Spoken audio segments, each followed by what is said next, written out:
भैरव एक किसान था जो दिन भर अपने खेतों में मजदूरी करता था और उसकी पत्नी आरती पढ़ी लिखी थी, इसीलिए गांव के बच्चों का ट्यूशन लिया करती थी।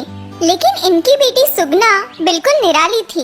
जब भी सुगना का रिजल्ट आता, उसकी माँ का सर शर्म से झुक जाया करता था, क्योंकि सुगना हमेशा फेल हुआ करती थी। क्या बोलेंगे गांव वाले? मैं गांव के सभी बच्चों को ट्यूशन देती हूँ और मेरी बेटी खुद फेल होती है। तूने मेरा नाम मिट्टी में मिला दिया। और हर बेटी की तरह सुगना भी अपने पापा की लाडली थी। क्यों डांट रही हो? इसके मार्क्स देखिए, 2, 3, 4। ये कोई मार्क्स है? गांव वाले क्या कहेंगे? ये मेरी बेटी है और इसके इतने कम मार्क्स। मैं गांव वालों को क्या जवाब दूंगी? तुम्हें गांव वालों की फिक्र है और मेरी बेटी की नहीं? हो सकता है कि वो किसी और चीज में अच्छी हो। हाँ, तुम्हें तो लगता है कि मैं इसकी दुश्मन हूँ और ये एक दिन तुम्हारा नाम रोशन करेगी। वो तो मैं जरूर करूँगी माँ। क्यों नहीं? बस इस दिन से भैरव ने सोचना शुरू कर दिया कि सुगना किस चीज में अच्छी है। सुगना, कोई गाना गाओ। पापा कहते हैं। बस काफी है। भैरव ने देखा कि सुगना को पेंटिंग करने का भी शौक नहीं था। ना ही सुगना नाच सकती थी और ना ही उसे खाना बनाना आता था। एक दिन टीचर ने भैरव को स्कूल बुलाया। आज सुगना ने रवि को बहुत मारा। आप अपनी बेटी को समझाते क्यों नहीं? यूं ऐसे रोज लड़ाई झगड़ा करना एक लड़की के लिए अच्छा नहीं है। सॉरी टीचर, मैं उसे समझाऊंगा। भैरव और सुगना स्कूल से बाहर निकले। आज तुमने रवि को क्यों पीटा? क्योंकि उसने मेरी सहेली तारा को मारा। तुम बिना मतलब रोज झगड़ा क्यों मोल लेती हो? और क्या तुम्हें डर नहीं लगता कि कोई तुम्हें भी पीट देगा? हाँ, मुझे कोई पीट के तो दिखाए, उसका मुंह तोड़ दूंगी। अच्छा। और नहीं तो क्या पापा? स्कूल में सब लोग कहते हैं कि मैं सबसे ज्यादा ताकतवर हूँ। और तभी भैरव को कुछ चमका। वो सुगना को रेसलिंग क्लासेस ले गया। वहाँ लोगों को लड़ता देख सुगना को बहुत अच्छा लग रहा था। क्या तू ये खेल सीखना चाहती है? हाँ पापा, ये तो ऐसा खेल है जो मुझे बेहद पसंद आएगा। ठीक है। भैरव ने सुगना का रेसलिंग क्लासेस में एडमिशन करवाया और सुगना खुशी खुशी रेसलिंग सीखने लगी। रोज सुबह उठकर सुगना रेसलिंग क्लासेस पहुंचती थी। दिन भर वो वही प्रैक्टिस किया करती थी। एक दिन सुगना के घर उसके ताऊजी आए। प्रणाम ताऊजी। प्रणाम बिटिया। और आरती, कैसे पढ़ाई चल रही है तुम्हारी लाडली की? पहले से कुछ बेहतर हुई या नहीं? वैसी ही है, अभी भी पास नहीं होती। और जेठ जी, वो तो अभी रेसलिंग भी सीख रही है। क्या रेसलिंग? लेकिन वो एक लड़की है, तुम्हें उसे ये सब नहीं करने देना चाहिए। कभी अपने हाथ पांव तुड़वा लिए तो? ताऊजी, कोई मुझे छू भी नहीं सकता। अरे भैरव, कम से कम तुम मेरी बात सुन लो।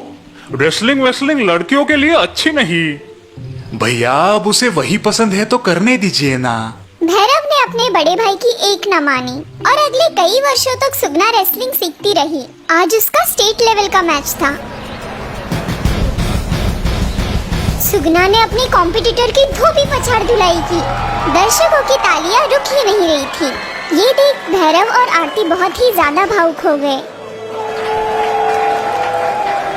सुगना ने गोल्ड मेडल जीत लिया और अपना और अपने पापा का नाम रोशन किया।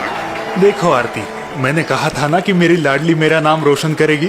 हाँ, और मेरा भी। इस तरह सुगना ने साबित कर दिया कि हर बच्चे की खूबी अलग होती है।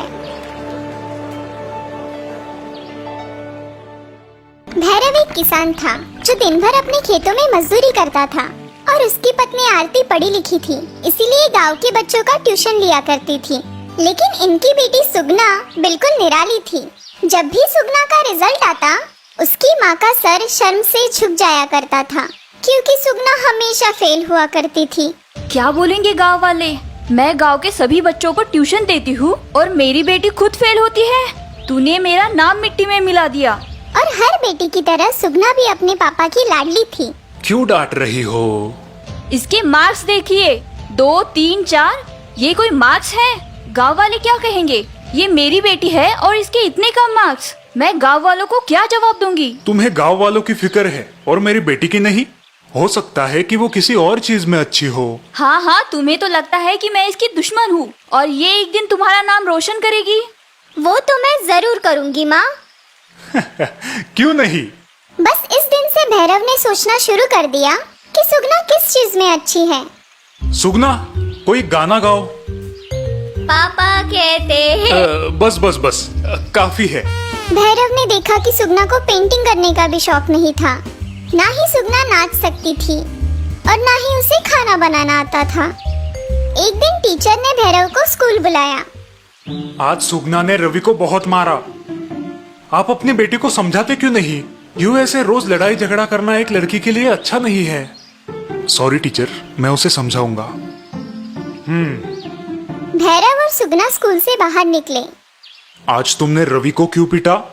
क्योंकि उसने मेरी सहेली तारा को मारा। तुम बिना मतलब रोज झगड़ा क्यों मोल लेती हो? और क्या तुम्हें डर नहीं लगता कि कोई तुम्हें भी पीट देगा? हाँ, मुझे कोई पीट के तो दिखाए, उसका मुंह तोड़ दूंगी। अच्छा। और नहीं तो क्या पापा, स्कूल में सब लोग कहते हैं कि मैं सबसे ज्यादा ताकतवर हूँ। और तभी भैरव को कुछ चमका। वो सुगना को रेसलिंग क्लासेस ले गया। वहाँ लोगों को लड़ता देख सुगना को बहुत अच्छा लग रहा था। क्या तू ये खेल सीखना चाहती है? हाँ पापा, ये तो ऐसा खेल है जो मुझे बेहद पसंद आएगा। ठीक है। भैरव ने सुगना का रेसलिंग क्लासेस में एडमिशन करवाया और सुगना खुशी खुशी रेसलिंग सीखने लगी। रोज सुबह उठकर सुगना रेसलिंग क्लासेस पहुंचती थी। दिन भर वो वही प्रैक्टिस किया करती थी। एक दिन सुगना के घर उसके ताऊजी आए। प्रणाम ताऊजी। प्रणाम बिटिया। और आरती, कैसे पढ़ाई चल रही है तुम्हारी लाडली की? पहले से कुछ बेहतर हुई या नहीं? वैसी ही है, अभी भी पास नहीं होती। और जेठ जी, वो तो अभी रेसलिंग भी सीख रही है। क्या रेसलिंग? लेकिन वो एक लड़की है, तुम्हें उसे ये सब नहीं करने देना चाहिए। कभी अपने हाथ पांव तुड़वा लिए तो? ताऊजी, कोई मुझे छू भी नहीं सकता। अरे भैरव, कम से कम तुम मेरी बात सुन लो। रेसलिंग वेसलिंग लड़कियों के लिए अच्छी नहीं। भैया, अब उसे वही पसंद है तो करने दीजिए ना। भैरव ने अपने बड़े भाई की एक न मानी और अगले कई वर्षों तक सुगना रेसलिंग सीखती रही। आज उसका स्टेट लेवल का मैच था। सुगना ने अपने कॉम्पिटिटर की धोबी पछाड़ धुलाई की। दर्शकों की तालियां रुक ही नहीं रही थी। ये देख भैरव और आरती बहुत ही ज्यादा भावुक हो गए। सुगना ने गोल्ड मेडल जीत लिया और अपना और अपने पापा का नाम रोशन किया। देखो आरती, मैंने कहा था ना कि मेरी लाडली मेरा नाम रोशन करेगी। हाँ, और मेरा भी। इस तरह सुगना ने साबित कर दिया कि हर बच्चे की खूबी अलग होती है